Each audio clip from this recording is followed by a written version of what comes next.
ಸೌಮ್ಯ ಸಂಗೀತ. ಒಬ್ಬ ಕ್ಯಾಡಿಯಾಗಿ ನಾವು ಮಾಡುವ ಒಂದು ಸಣ್ಣ ತಪ್ಪು ಕೂಡ ನಮ್ಮ ಪ್ಲೇಯರ್ಗೆ ಪೆನಾಲ್ಟಿ ತಂದ್ಕೊಡ್ಬೋದು ಅಲ್ವಾ? ಅದರಲ್ಲೂ ಕೋರ್ಸ್ ಕಂಡೀಷನ್ಸ್ ಬದಲಾದಾಗ ಏನ್ ಮಾಡಬೇಕು ಅಂತ ಗೊತ್ತಿರೋದು ತುಂಬಾ ಮುಖ್ಯ. ಯಾಕಂದ್ರೆ ಒಂದು ಚಿಕ್ಕ ಮಿಸ್ಟೇಕ್ ಕೂಡ ದೊಡ್ಡ ಪೆನಾಲ್ಟಿಗೆ ದಾರಿ ಮಾಡ್ಕೊಡ್ಬೋದು. ಸರಿ, ಹಾಗಾದ್ರೆ ಇವತ್ತು ನಾವು ರೂಲ್ 8 ಬಗ್ಗೆ ಮಾತಾಡೋಣ. ಇದರ ಬೇಸಿಕ್ ಪ್ರಿನ್ಸಿಪಲ್ ಏನಪ್ಪಾ ಅಂದ್ರೆ ಕೋರ್ಸ್ ಹೇಗಿದೆಯೋ ಹಾಗೆ ಆಡಿ. ಇದರಲ್ಲಿ ವಿಶೇಷವಾಗಿ ಕ್ಯಾಡಿಗಳು ಫೇಸ್ ಮಾಡೋ 2 ಇಂಪಾರ್ಟೆಂಟ್ ಸಿಚುವೇಶನ್ಗಳನ್ನ ನೋಡೋಣ. ಸರಿ, ಮೊದಲನೇ ಸಿಚುವೇಶನ್ ನೋಡೋಣ. ಈಗ ಅಂದುಕೊಳ್ಳಿ, ಪ್ಲೇಯರ್ ಬಾಲ್ ಒಂದು ಮರದ ರೆಂಬೆ ಕೆಳಗೆ ಬಿದ್ದಿದೆ. ಸ್ವಿಂಗ್ ಮಾಡಕ್ಕೆ ಆ ರೆಂಬೆ ಅಡ್ಡ ಬರ್ತಿದೆ. ಇಂಥ ಟೈಮಲ್ಲಿ ಗೊತ್ತಿಲ್ಲದೆ ಕ್ಯಾಡಿ ಆ ರೆಂಬೆನ ಸ್ವಲ್ಪ ಸರಿಸಿದರೆ ಅದನ್ನೇ ನಾವು ಕಂಡೀಷನ್ಸ್ ಅಫೆಕ್ಟಿಂಗ್ ದ ಸ್ಟ್ರೋಕ್ನ ಇಂಪ್ರೂವ್ ಮಾಡೋದು ಅಂತ ಕರಿತೀವಿ. ಆದ್ರೆ ಇಲ್ಲೊಂದು ಗುಡ್ ನ್ಯೂಸ್ ಇದೆ.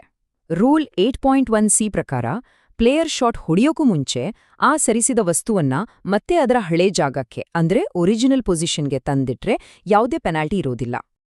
ಸೊ ನೆನ್ಪಿಟ್ಕೊಳ್ಳಿ, ಕಂಡೀಷನ್ ಅನ್ನ ಮತ್ತೆ ಮೊದಲಿನ ಹಾಗೆ ಸರಿ ಮಾಡಿದ್ರೆ ಪೆನಾಲ್ಟಿಯಿಂದ ಪೂರ್ತಿಯಾಗಿ ಪಾರಾಗಬಹುದು. ಇದು ತುಂಬಾ ಇಂಪಾರ್ಟೆಂಟ್ ಪಾಯಿಂಟ್. ಸರಿ, ಇದು ಒಂದು ಕಥೆಯಾದ್ರೆ ಇನ್ನೊಂದು ಕಡೆ ಕಂಡೀಷನ್ ಅನ್ನ ಇಂಪ್ರೂವ್ ಮಾಡೋ ಬದಲು ನಮ್ಮಿಂದಾನೇ ಅದು ಇನ್ನಷ್ಟು ಹಾಳಾದ್ರೆ ಆಗೇನ್ ಮಾಡೋದು? ಇದು ನಿಜವಾಗ್ಲೂ ಕ್ಯಾಡಿಗಳಿಗೆ ಒಂದು ದೊಡ್ಡ ಚಾಲೆಂಜ್. ಇದನ್ನೇ ನಾವು ಕ್ಯಾಡಿ ವರ್ಸನ್ಡ್ ಟ್ರ್ಯಾಪ್ ಅಂತ ಹೇಳ್ಬಹುದು. ಅಂದ್ರೆ ಕ್ಯಾಡಿಯಿಂದ ಪ್ಲೇಯರ್ ಬಾಲ್ ಇರೋ ಜಾಗ ಅಂದ್ರೆ ಲೈ ಅಥವಾ ಸ್ಟ್ಯಾನ್ಸ್ ಅಥವಾ ಲೈನ್ ಆಫ್ ಪ್ಲೇ ಹಾಳಾಗೋದು. ಉದಾಹರಣೆಗೆ ಬಂಕರ್ನಲ್ಲಿ ಪ್ಲೇಯರ್ ಆಡೋ ಲೈನ್ನಲ್ಲೇ ನಮ್ಮ ಕಾಲ್ಗುರುತು ಬೀಳೋದು.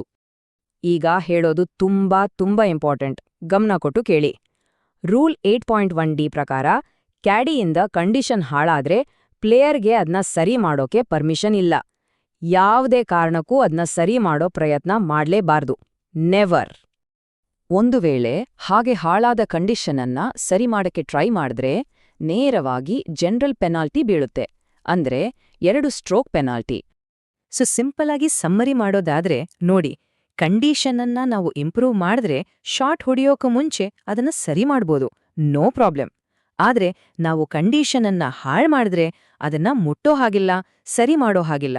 ಈ ಡಿಫ್ರೆನ್ಸ್ ಅನ್ನ ಕ್ಲಿಯರ್ ಆಗಿ ಅರ್ಥ ಮಾಡ್ಕೊಳ್ಳೋದು ತುಂಬಾ ಮುಖ್ಯ. ಆದ್ರೆ ಇಲ್ಲೊಂದು ಎಕ್ಸೆಪ್ಷನ್ ಇದೆ. ರೂಲ್ 8.1d ನಲ್ಲೇ ಹೇಳಿರೋ ಹಾಗೆ ಒಂದು ವೇಳೆ ಪ್ರಾಣಿಯಿಂದ ಅಥವಾ ಕ್ಯಾಡಿ ಅಲ್ದೆ ಬೇರೆ ಯಾರಾದ್ರೂ ವ್ಯಕ್ತಿಯಿಂದ ಕಂಡೀಷನ್ ಹಾಳಾದ್ರೆ ಆಗ ಪ್ಲೇಯರ್ ಅದನ್ನ ಸರಿ ಮಾಡಬಹುದು, ನಾವು ಕೂಡ ಹೆಲ್ಪ್ ಮಾಡಬಹುದು. ಫಾರ್ ಎಕ್ಸಾಂಪಲ್, ಒಂದು ನಾಯಿ ಓಡಿ ಬಂದು ಬಾಲ್ ಇರೋ ಜಾಗವನ್ನ ಹಾಳು ಮಾಡಿದ್ರೆ ಅದನ್ನ ಸರಿ ಮಾಡೋಕೆ ಅವಕಾಶ ಇದೆ. ಕ್ಯಾಡಿ reminder: know the game format, meaning and technicalities to be a professional caddy. See you in the next episode.